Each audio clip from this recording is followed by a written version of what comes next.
Fall is for planting trees, but before you plant, you have to figure out whether you have one that really needs to go to tree graveyard. Kyle, we are going to talk about this crabapple that is a former crabapple. Yeah, certainly not the greatest crabapple in the world. And if we talk about roots and shoots, you got to have roots if you're going to have shoots. It's exactly. The top won't grow if the bottom is dead.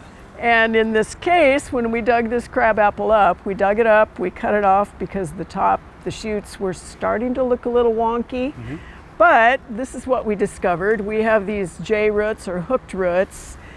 We know there was maybe more down beneath. Then we've got the one that was in your hand. Yeah. That is a classic J root, but that J root is bigger than the trunk. And I don't know the most about crab apples, but that's not normal. Absolutely not normal. And when we have true tree people look at it, what they say is they've never seen anything this big either. So this is 100% horizontal.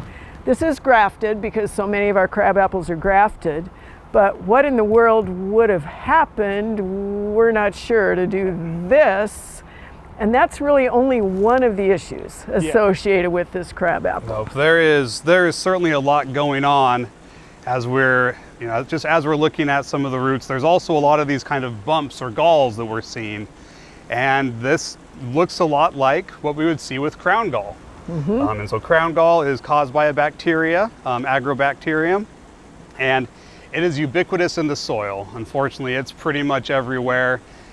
Not a whole lot of controls for it, except to try to find a resistant variety if you can.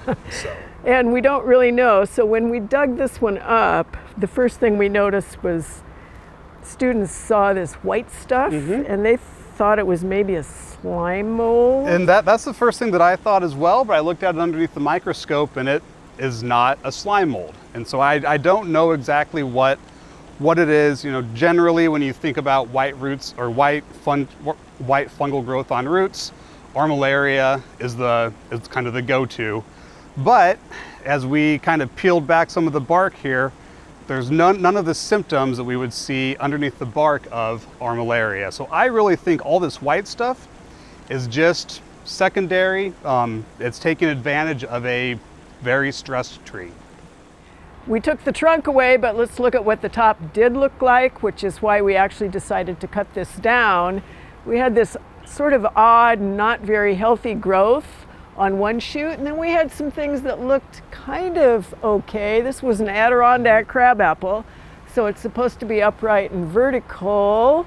It was maybe a containerized plant. It was 10 years old, but really just a general decline. Right. And anytime we're seeing a general decline of really any plant, right, always want to think about the roots. And we have some more pieces of the roots, and they are full of all these little bumps and galls.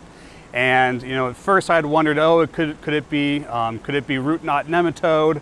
But I cut it open, and these are unlikely to be nematodes as well. So we just have a lot more galls from crown gall as well. And if we could use an X-ray machine to get through all this white growth here, it's a lot more of the bumpy crown gallish type growth that we would see. So did this kill the plant, or would this have killed the plant? It aided in its death. If it is the primary cause, I would, in this case, it's hard to come up with a primary cause of what killed this tree. Right, other than our saws. Yes, the saws were really the main one, but in a situation like this, there are, it's kind of death by maybe not 1,000 paper cuts, but death by 17 different paper cuts. So if somebody ends up with sort of this top looking bad, and they look down and they find this, could they have removed it? I mean, this maybe came in with the tree, because we haven't really seen anything else like that in our courtyard. It's very, very possible that it did come in with the tree. The other thing is that the crown gall bacteria, it's really everywhere, and we can find it in almost any soil that's out there. Often, if we have a plant that's stressed from other reasons, that will lead to more severe cases of crown gall. All right, so kind of the takeaway here is we think the J root which is still in the ground, may sucker. We'll wait to see. Yep. But do we have to dig the soil out to start over if we're going to plant anything else in that location? So digging the soil out would be an option. What I would recommend doing, it's a lot easier, try to find something that is resistant to crown gall, resistant to agrobacterium. Resistant varieties are always going to be your cheapest and most effective terms of controlling any pathogen. Perfect. So we will look for something that wants to live. Indeed. All right. Thanks, Kyle. Thank you.